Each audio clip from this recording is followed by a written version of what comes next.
Hello everyone, I have another video today for you on the iPhone 17 range.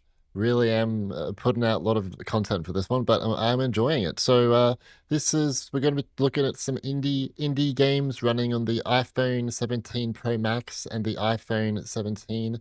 Just want to see what these things are like just for playing some indie games. Some of these aren't that demanding, but I don't really care. I wanted to make this video because I'm just having a fun time with these phones. All right, so let's get to it. Alrighty, so the first game that I want to take a look at is Myst by Cyan. Myst on iPhone and iPad, it's an interesting port. On all devices, it uses Unreal Engine 4's default resolution, and Cyan have opted for AMD FSR 1.0 with 50% scaling. That means on both of my phones, it's running at like 400p or something, which is the main reason why the image quality in this game just looks really off and blocky and muddy. Anyway, it's similar to what we see with other AAA games on iPhone when they're using metal effects at ridiculously low resolutions like Death Stranding and RE4. So Myst lets you adjust the FPS up to 120, although it seems to always be capped at 60 on 120Hz iPhones, and you can choose up to epic graphics. So the game, it can look pretty good. It's just AMD FSR kind of ruins the image quality to some degree. This game is actually pretty demanding, and it throttles performance very quickly on the iPhone 17, reaching serious thermal state within just a few minutes. It's like over 50 degrees. I strongly suggest enabling a 30 FPS cap at epic graphics for the A19 chip for a much smoother experience, and the game does look a lot better.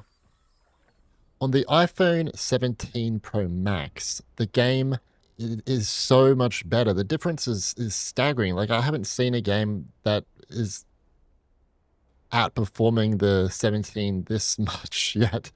This is, again, thanks to the vapor chamber, keeping the iPhone 17 Pro Max really, really cool at like 35 to 40 or so degrees. I should note, I only tested the game for like 15 to 20 minutes. This isn't a proper test. So I do imagine that throttling will occur over very, very long play sessions because you play this game for a very long time. But yeah, this is just, from my perspective, amazing. Moving on, we have Bright Memory Infinite. This is a really, really good game if you want to try a game for the 120Hz display on the new iPhone 17, because it's like the first like base iPhone to have a 120Hz display, and this is an FPS game, and it's really good to play it like above 60 frames for an FPS game. Do keep in mind this is more of a tech demo than a full-on game, but it's all made by one person, and it's really cool. It's worth noting you don't get a locked 120 FPS here if you play at 100% resolution and with the all the advanced graphics on, like shadows, SSAO, and water reflection. Plus, the iPhone 17 gets really hot to a serious thermal state within just 10 minutes. Comparing this to my iPhone 17 Pro Max, I played this game for like 45 minutes on that machine, and this is at the same graphics, and it only reached a thermal state of fair within 19 minutes, and it never went up to serious within my playtime. It's really good. If you want closer to a locked 120 FPS on both phones, you do need to play at the lowest resolution, which is 75%, so it's maybe like running it around 800p, and this is with all the advanced settings off. To be completely honest, I can't really tell a difference between running the game at the lowest settings and max with all the advanced post-processing effects. Like, I just can't tell a difference, aside from obviously upping the resolution. So this is a good way to experience 120 FPS for a first-person shooter. It's pretty nice. The game, even at max graphics, is running at much lower video settings compared to PC, so keep your expectations in check. Here we have totally accurate battle simulator. So this is a pure stress test at max graphics. I've placed 100 units against 100 units just to see what the CPU is capable of. What I did find on both phones is that if you put too many units on screen, the phone just crashes, so this is just what I had to do. Obviously, the FPS is going to incredibly low numbers, but remember, this game, it can be pretty demanding due to how many units you can put on the battlefield. Obviously, it's better on A19 Pro, but A19 is still okay, and this game is all about just being stupid. It's not really about having a high FPS, so it doesn't really matter. Here we have the Pathless. I haven't talked about this game in years. It used to be an Apple Arcade exclusive, but now it's available as a paid standalone app on the App Store. On both phones, the game runs at Unreal Engine 4's default resolution, so 860p on the iPhone 17 Pro Max and 786p on the iPhone 17. This port is kind of, it's a bit weird. It runs at 30 FPS on iPhone and iPads, which is a bit of a shame because I think this game would really benefit from 60 FPS. It also runs at low graphics, but it doesn't really matter. I think the game still looks okay. It's just I wish it did have improved grass quality because that's kind of a massive feature on PC and console. Otherwise, it looks okay. The frame pacing here, though, is really bad. And some of this is due to shader comp, and other times, I don't know, it's just the game being weird. GPU frame times are extremely high at about 30 ms, which means if the game was uncapped, it likely wouldn't actually be able to pull off 60 FPS. It'd be like 45 FPS maybe. Originally a PS3 title, Journey was ported to iPhone and iPad quite a few years ago. This mobile version runs close to the PC version. This really isn't a demanding game anymore, so it can run really well on mobile. Journey's art design is truly breathtaking, with vast deserts, flowing fabrics, and soft lighting that create a sense of scale and serenity. It's beautiful. The game contains options in system settings for FPS and resolution up to very high. It runs very well if you opt for 60 FPS, and my iPhone 17 didn't get hot in the slightest. It does have a 120 FPS option, but it sadly doesn't work on any 120Hz iPhone. Annapurna Interactive haven't updated this game in 5 years. It doesn't necessarily need an update, it runs fine, but if I was to request one thing, it would be 120 FPS to actually work. GPU frame times are pretty low, often less than 10 ms, which means 120 FPS is possible here, especially if you lower the resolution. Little Nightmares is one of those games many forget was ported to mobile by Playdigious. It deserves more attention.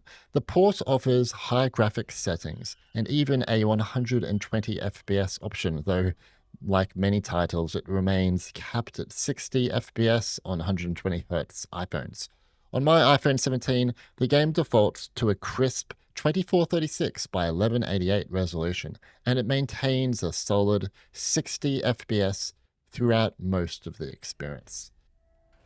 Although I am just playing very early in the game. The main drawback is micro stuttering that occasionally interrupts the otherwise smooth performance. It's noticeable if you're sensitive to frame pacing issues, but I think casual players likely won't be too distracted by it. DREDGE is easily one of the biggest indie games ever to be released on mobile, and this port is also excellent. It supports up to 120 FPS.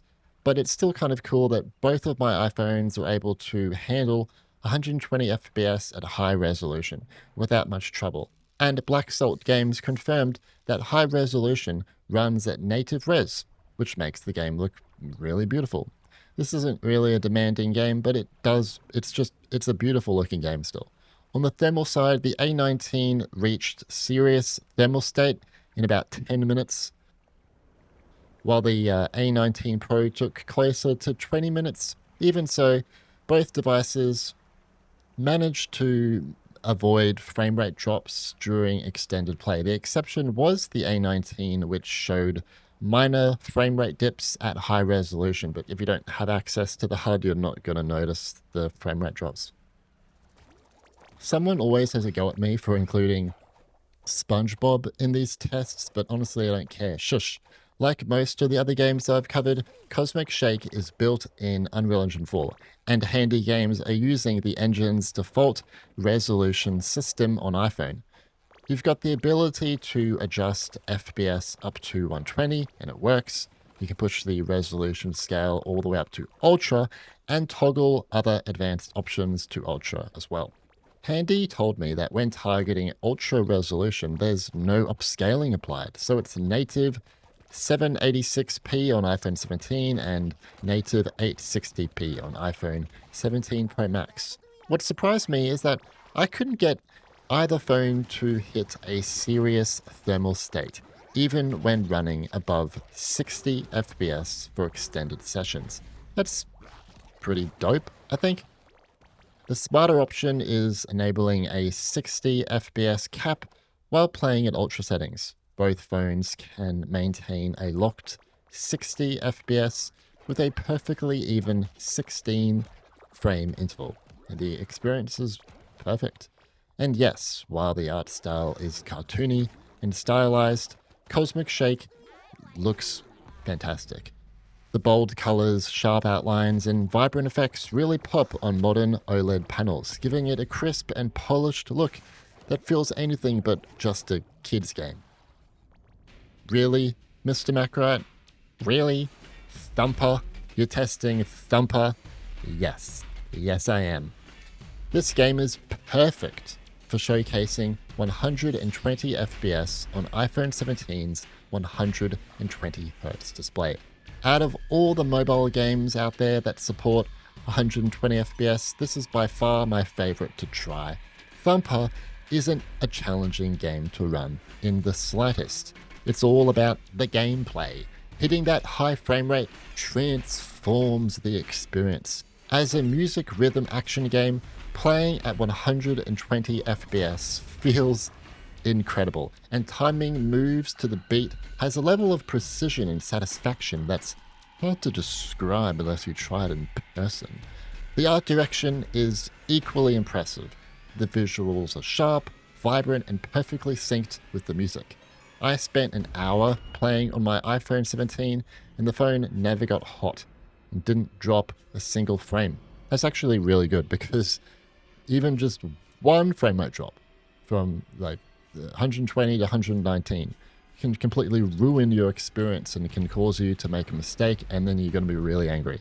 This is a game you really need to try if you have a 120 hertz mobile device.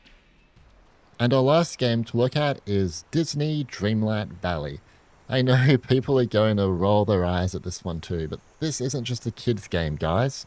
Disney Dreamlight Valley is actually a fairly demanding Unity title, although it is pretty poorly optimized in some ways. The game is completely locked down from resolution, it's capped at 30 FPS, and runs with lower graphics compared to PC and console. That said, it still looks fine, and a game like this is perfectly playable at a lower frame rate. The main issue on iPhone and iPad is terrible frame pacing and heavy shader comp when loading new scenes, which can cause the game to freeze briefly for a moment in time. It's very distracting. What's interesting is that GPU frame times are sometimes really low, below 10 ms, which suggests 60 FPS would be possible if the cap were removed. One practical way to help with shader comp is simply to restart the app after you've played it for a bit. This can smooth out the performance quite a bit.